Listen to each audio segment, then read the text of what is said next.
And here at the Live Desk, we continue to follow that breaking news story out of Southern California, where emergency crews are battling a huge brush fire in the city of Castaic. This right here is a live look from the scene right there. You can see many hotspots throughout the area. So we're following some heartbreaking news out of Utah this morning, where police believe a father killed his two sons and then killed himself.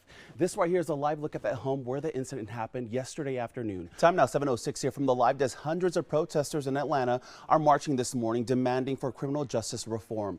This right here's a live look of that march. It just began about 2 minutes ago. Time now 5:13 here from the Live Desk. A shooting in Charlotte, North Carolina leaves 2 people dead and 12 others injured. This right here is a live look at the scene right now. You can see crime scene investigators are currently gathering evidence. And time now 7:05 here from the Live Desk. A Black Lives Matter protest is currently underway in London right now. This right here is a live look from above, where thousands are marching in support for George Floyd. Family and friends of Rayshard Brooks will honor his life in a private funeral service today. This right here is a live look at Ebenezer Baptist Church in Atlanta. It's the same church where the late Reverend Martin Luther King served as a co-pastor. And here at the Live Desk, we're following some new tweets this morning, this time from the State Department. Lots of alerts this morning regarding Americans who are trying to come home. Crews are now cleaning up another vandalized historic statue, this time in Macon, Georgia. This right here is a live look at that Confederate statue. We have some breaking news coming out of Turkey this morning, where officials say 2 people are dead and 73 others are injured in an explosion at a fireworks factory. This right here is video coming into our Live Desk showing that explosion in northwestern Turkey. In a post shared by the family and flyers being handed around Merced, it says in a quote, you can see right here, she's not in the right state of mind. So we're following some breaking news out of Southern California, where a FedEx plane made an emergency landing at LAX. We have a live look of that plane to bring you this morning. We continue to monitor that breaking news story out of Baltimore, where emergency crews are currently on scene of a light rail train accident. And we have Brooke Schwieters, who's joining us from our sister station in Charleston, South Carolina. Brooke, I've been seeing you all morning. You've been monitoring that storm. You're at a beach right now. Tell me what you're seeing so far. Yeah, good morning. The last time I went there, I had so much fun. I mean, the ghosts just made me so happy. Here are some pictures from my last visit there. It's been such a long time since we last visited, but I know you and your husband own this creamery. Tell me how it came about, because it wasn't easy, right, Margie? No, it's been a process. Also, I want to end by showing you something. Guess what? Remember this pineapple cup that we made at your business about a year ago? I still have it. And I remember Utah, and I used to live in Utah, so there's some connections, so we can be friends, right? We were talking about that. That's on the same. Michael Ikahihifo is at the wildfire with the very latest. And Michael, you said they just updated the numbers. What do we have going on now? Yeah, a fire official just told me seconds ago that the fire is now burning at about 11,000 acres and only 5% contained. The reason why we're here at the Incident Command Center is because it's a remote area near the fire, so we have to be here to give you an update. But even from here, you can see the smoke. Take a look at this. The hills up there is where the fire is burning. We're here at Lorena and Ivy. 18 rounds were fired. Take a look at this. You can see the evidence markers on the road marking those 18 rounds, and you can see the car there that was involved in this incident. We were driving down McKinley Avenue. We saw the smoke billowing into the air, and you can just take a look at this. That again, we are here on Tulare and Waterman Avenue here as crews remain here on scene. They said they're going to be here for a while. A man driving a Nissan silver truck started shooting at it. This right here is the car. You can see the 2 bullet holes that are now into that passenger window. And someone snaps your picture. Police say it's not illegal and there's no exception for children. But police officers say there are some recommendations you can take to protect yourself. 107 babies have been laid to rest, and I can tell you right now, there's a special type of spirit. Now, we will be streaming that meeting live on our Facebook page. To search Fox 26. Reporting live here from the Fresno Police Headquarters, Michael Ikahihifo, Fox 26, your hometown news connection. Our producer says this is his favorite beer, so I'm just going to taunt him a little bit, and then I'm done. All right. Michael Ikahihifo joins us live in Fresno. There you go. Now that is skill. And another thing nobody can do. Can't nobody in this world rap like those. The benefit concert tonight starting at 8 o'clock. Oh, I just ran into a pole, and this is why you don't walk backwards. All right, I have here, besides all of the... Oh my gosh! I just feel butterfly happy, if that's a word, because it's been so much fun previewing the Mariposa Butterfly Festival that's happening this weekend. We got drums in the background. All right. I want for yourself, you know. Shook. This is so good. Did he say I'm so shook? I love making. Let me give it a try. Let's see.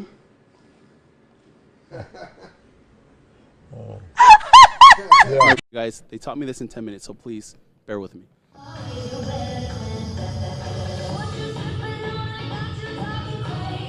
Just figured this out, learned it in what? Did you say 10 minutes? That was it. He is that good.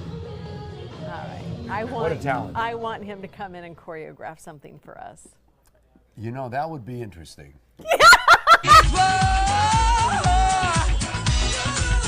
Cheers, everyone. I'll send it back to you in the studio. Cheers, Oh, Cheers there to you go. you. Picture is worth 1,000 words, and behind each one, there is a story to tell.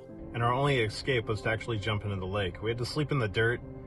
There was the sounds of trees falling all around us all night long, and I didn't know if one of them was going to fall into our campsite or not. Paramedic Brett Schoenwald brought his personal camera with him, and what he captured spoke for itself.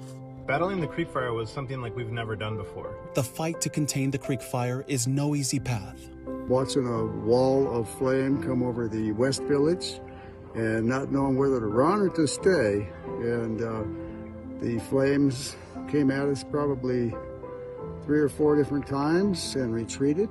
For some firefighters, it hits close to home. The firemen that I've worked closely with, 3 of which have lost their homes and still continue to battle the fire. And I'm just in awe and honor of these guys. The journey to put on this uniform is different for everyone. I've been in law enforcement for over 30 years and have since retired. And I joined the Shaver Lake Department because I have a calling to serve. While some continue to fight, others are picking up the pieces. And we feel terrible about Dogwood, Pine Ridge, Alder Springs, and the 5 homes we lost here in West Village.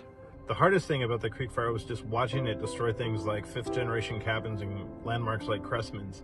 Things we drove by every day and took for granted, and now they're gone. Whether it be the hotshot crews hiking up and down the rough terrain, the firefighters working hours with no breaks, the paramedics on standby, ready to treat those that are hurt, or the unexpected company along the way.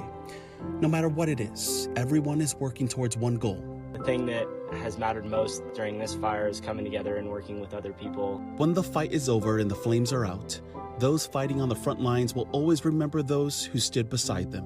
What I've appreciated most this week is working with all the organizations that came up to support us. I was honored to work side by side with the crews that were sent up here to help us. The camaraderie that we got from this company is probably the best that I've ever had in my life. They just shot him.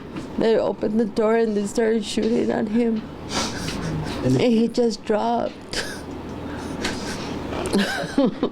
Ruth Marin was in the car with her 2 daughters when she witnessed someone shoot her husband, Tony Razzo. He was walking to the car, and when he said, "What's up?" the car door opened. He seen the gun. So he was starting to run back, but they shot him. Investigators say last night Razzo was driving east on Quail Road when he stopped and approached the vehicle behind him. Razzo's wife says he confronted the car behind him due to road rage. But when Tony saw the suspect pull out a gun, that is when he tried running back to his car before being killed. If you got a problem, talk it out. You know, there's no reason to fight and kill somebody. Tony's daughter Stephanie described a rocky relationship with her father that she was just starting to mend. I was being nice before he died. But now she must rely on his memory to get her through this difficult time. Whenever I needed help, he would come. Whenever I needed something, he would give it to me. Loved ones say they will miss their son, husband, father, and friend. He was a very good person. Anybody you talk to will tell you Tony would help you and he'd give you anything. He would do anything for you. As the Razzo family come to terms with their loss, they are now hoping the public will help them find the person responsible for Tony's death. If anybody knows anything, please open your heart. Just come to the police department and say what you know. Now, witnesses say the suspect's vehicle appeared to be a white Honda sedan, and police say anyone with information regarding Tony Razzo's death are urged to call the El Paso Police Department. A Border Patrol agent who died under mysterious circumstances was laid to rest on Saturday. Federal officials are still investigating the incident that left Rogelio Martinez dead and his partner seriously injured. Michael Ikahihifo from our El Paso station, KDBC, has more. We are here at Reslawn Cemetery where friends and family are gathering one last time to say their goodbye to agent Rogelio Martinez. Now, officials came from all over, including Attorney General Jeff Sessions. Now, we've been following the funeral since it started, and the mood has been very sad, but also very respectful. Lines of police escorts, Border Patrol helicopters, emotional family and friends, and a variety of officials from all over came to pay their respects to agent Rogelio Martinez. Services began with a rosary at Martin Funeral Home and then continued on at Our Lady of Guadalupe Church. The services concluded at Reslawn Cemetery, where the El Paso Fire Department showed a massive flag honoring the fallen agent. Agent Martinez leaves behind a son, fiance, and a community of people who loved him. Friends and family of Martinez say the void left behind by his death is irreplaceable. Now, as we reported last week, Agent Martinez died from an unknown injury as an agent patrolling on duty. Now, the FBI has no conclusion of how he died, but they are offering a $25,000 reward for anyone with information regarding his death. Todo del lado derecho vienen siendo las camisetas de manga corta. I really love what I do. Gustavo Tavera has owned his t-shirt shop for 29 years. It's right in the middle of construction for the Paseo de las Luces project. At the beginning, I used to see workers during the day. Now we don't even see workers. Tavera says summer is usually good for business, but not this year. I really didn't have good summer. This was the first summer in many years. Well, Gustavo's business is seeing a lack of customers due to barriers like these. And as you can see, he is not the only one. Down the street from Mr. T is Los Lopez Lopez, a restaurant also suffering from the construction. There's a lot of dust, less customers are coming, but I see they are working hard to make it more modern. Businesses we spoke with tell CBS4 they were told the city ran out of money, and CBS4 on your side asked the city, but they say that's not the case. We're currently on budget and on schedule to complete that by the end of October. But even though the city says they are on pace to complete the project, I doubt it. Business owners like Gustavo say he hasn't seen much progress. There's so many things that they need to do. And since summer is already almost over, Gustavo says he hopes the project will finish before the year ends so that he can at least end the year on a good note. Even in Christmas, if this is finished by Christmas, we're going to have a terrific Christmas. She moved here into town, was looking for a football team and a cheerleading squad for her daughter. The West Side Mustangs are having their regular practice today. Wait a minute. It was a place Charisma James and her kids, Jasmine and Justice, went every day after school. Jasmine was our cheerleader, and Justice was a very, very tall 6-year-old. Mustang parents are putting up these blue ribbons on every tree here at Brady Naboo Park in honor of Charisma and her children. Oh! And when we addressed it with the parents here, you feel it not only for her loss, but the great loss that those 2 kids are going to feel. Police say James was killed trying to protect her children after being struck by a 58-year-old driver who accidentally hit the accelerator instead of the brakes. Jasmine and Justice are now out of the hospital. Jasmine's father says she has bruises and scrapes all over her face, and Justice is wearing a leg brace. Mr. Kumar just told me that his son suffered perforated lungs because he was caught in between 2 vehicles. Freddie Clayel has been in contact with the parents of Atindra Kumar, the other child involved in the crash. He is on a ventilator right now, on a breathing machine. We're told the Kumar family moved to El Paso from Singapore in June. So they're going to have a really unfortunate first experience with the American medical system. As all 3 kids continue to recover, friends and family say they will do their best to honor the memory of Charisma. Great lady. If you didn't know her, you missed out. Special lady.